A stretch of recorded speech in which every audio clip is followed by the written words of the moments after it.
Hello friends. आज अपन discuss करेंगे जीवाणुओं के कुछ की पॉइंट्स। तो देखिएगा, अमोनी कारक जीवाणु जैसे बेसिलस माइकेडिस व बेसिलस रेमोसस होते हैं। दूध में पाए जाने वाले जीवाणु जैसे बैक्टीरियम लैक्टिसी एसिडी लैक्टिसाइडी। ऐसे ही नाइट्रोजन स्थिरीकरण के लिए क्लोस्ट्रिडियम एजेटोबैक्टर और राइजोबियम पाए जाते हैं। ये विशेषकृत जीवाणु होते हैं। ठीक है, इनको आप ध्यान से याद रखना। नेक्स्ट देखिएगा, तंबाकू की पत्तियों के संपादन एवं परिपक्वन का कार्य बेसिलस मेगाथेरियम एवं माइकोकॉकस नामक जीवाणु करता है। ठीक है, कौन कौन से जीवाणु हो जाते हैं? बेसिलस मेगाथेरियम एवं माइकोकॉकस। इकोलाई जीवाणु को पुनर्योजन डीएनए तकनीकी में काम में लिया जाता है, या यूँ कह सकते हैं कि ये पुनर्योजन डीएनए तकनीकी में उपयोग लिया जाता है। ऐसे ही नेक्स्ट जो बैक्टीरिया है वो रेशा उद्योग में क्लोस्ट्रिडियम ब्यूटेटियम। ठीक है, ये हो जाता है। अपन कह सकते हैं कि जीवाणुओं से 60 से अधिक प्रतिजैविक औषधियाँ प्राप्त की जाती हैं। सेलुलोज के पाचन में जीवाणु उपयोगी हैं। ये कुछ विशेष पॉइंट थे। ठीक है, अब अपन बात करते हैं आद्य जीवाणु के बारे में, जो जीवाणु की एक विशिष्ट जो है प्रजाति है। इसमें देखिए कहा जाता है कि आद्य जीवाणु जो होते हैं उनकी कोशिका भित्ति की जो संरचना होती है वो अन्य बैक्टीरिया की तुलना में अलग होती है या भिन्न पाई जाती है। ये अत्यंत कठिन आवास स्थलों में पाए जाते हैं। जैसे अलग अलग स्थानों में पाए जाने वाले आद्य बैक्टीरिया जो हैं अत्यंत लवणीय क्षेत्रों में पाए जाते हैं, उनको हेलोफिल्स कहा जाता है। गर्म झरनों में पाए जाने वाले जीवाणुओं को थर्मो एसिडोफिल्स कहा जाता है, और कच्छ क्षेत्र में पाए जाने वाले जीवाणुओं को मेथेनोजन बोला जाता है। तो ये 3 कैटेगरियाँ हो गई आद्य बैक्टीरिया की या प्रिमिटिव बैक्टीरिया की। ठीक है, नेक्स्ट देखिएगा, मेथेनोजन जो होते हैं ना, मेथेनोजन बैक्टीरिया ये अनेक रूमिनेट पशुओं जैसे गाय भैंस की आंत्र में पाए जाते हैं, और इनके गोबर से मीथेन गैस का उत्पादन करते हैं, जैसे बायोगैस भी कहा जाता है। ठीक है, अब अपन देखेंगे साइनोबैक्टीरिया के लिए। एक कोशिकीय जीव होता है, एक तो कॉलोनियल होता है, तंतुमय समुद्री व स्थलीय शैवाल है। ठीक है, इसे और क्या कहा जाता है? इन्हें नील हरित शैवाल भी कहा जाता है। तो आपको ध्यान होना चाहिए कि साइनोबैक्टीरिया को दूसरे किस नाम से जाना जाता है? नील हरित शैवाल। ओके, तो आपको ये ध्यान होना चाहिए। क्लियर?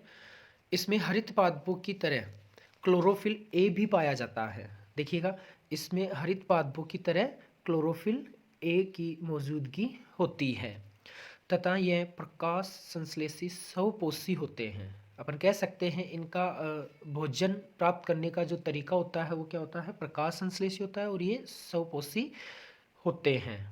ठीक है, नेक्स्ट देखिएगा, इनके कॉलोनी जेलीनुमा आवरण से ढकी रहती है, जो प्रदूषित जल में बहुत फलते फूलते हैं। तो अपन कह सकते हैं कि जैसे ही अशुद्ध जल मिलता है ये काफ़ी ज़्यादा ग्रोथ करना स्टार्ट कर देते हैं। बैक्टीरिया जैसे नॉस्टॉक व एनाबिना पर्यावरण के नाइट्रोजन को हेटेरोसिस्ट नामक विशिष्ट कोशिका द्वारा स्थिर कर सकते हैं। तो अपन कह सकते हैं कि जो पर्यावरणीय नाइट्रोजन है उसका नाइट्रीकरण करवाया जाता है, और वो विशिष्ट कोशिका द्वारा होता है। इनमें हेटेरोसिस्ट नामक एक विशिष्ट कोशिका होती है। ठीक है, रसायन संश्लेषी बैक्टीरिया जो होते हैं वो नाइट्रेट नाइट्राइट एवं अमोनिया जैसे विभिन्न अकार्बनिक पदार्थों का ऑक्सीकरण कर उनकी मुक्त ऊर्जा का उपयोग एटीपी उत्पादन के लिए करते हैं। ठीक है, तो अपन कह सकते हैं कि कुछ रसायन संश्लेषी बैक्टीरिया होते हैं जो नाइट्रेट नाइट्राइट और अमोनिया को, जो अकार्बनिक पदार्थ होते हैं उनका ऑक्सीकरण कर देते हैं, और उनकी मुक्त ऊर्जा का उपयोग एटीपी उत्पादन के लिए करते हैं। मतलब वहाँ से जो ऑक्सीकरण के दौरान एटीपी जनरेट हो रही है, बन रही है, उसको उपयोग में ले लेते हैं। नेक्स्ट देखिएगा, ये नाइट्रोजन फॉस्फोरस आयरन और सल्फर जैसे पोषकों के पुनर्चक्रण में महत्वपूर्ण भूमिका निभाते हैं। तो अपन कह सकते हैं कि ये नाइट्रोजन हो गया, फॉस्फोरस, आयरन, सल्फर को पुनर्चक्रण करते हैं, या यूँ कह सकते हैं इनका रिसाइकलिंग कर सकते हैं। ये देखिएगा डायग्राम है ये, ठीक है। इसमें हेटेरोसिस्ट कोशिका है और चारों तरफ म्यूसिलेज शीत पाया जाता है, ठीक है।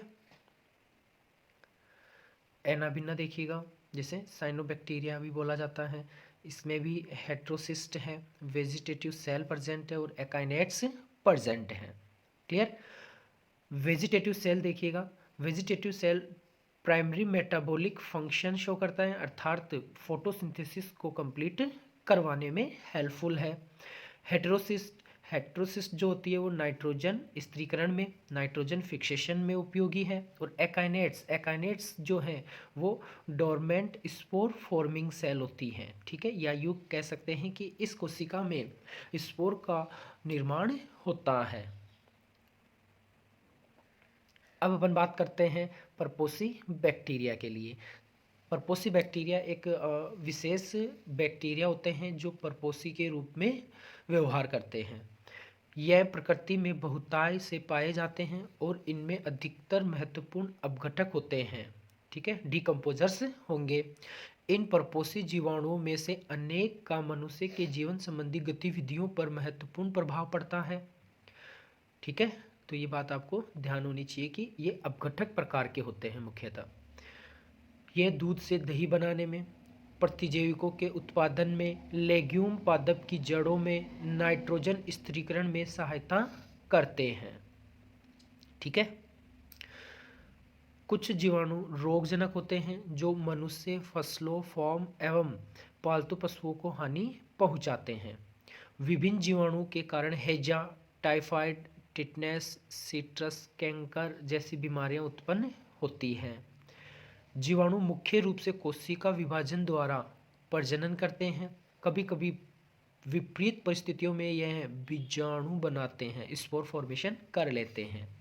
लैंगिक प्रजनन भी करते हैं, और ये क्या करते हैं, लैंगिक प्रजनन भी कर सकते हैं, जिसमें एक जीवाणु से दूसरे जीवाणु में डीएनए का पुरातन स्थानांतरण होता है। क्या होता है, डीएनए का पुरातन स्थानांतरण हो जाता है, मतलब क्रोमोसोम जो होते हैं वो ट्रांसफर हो जाते हैं।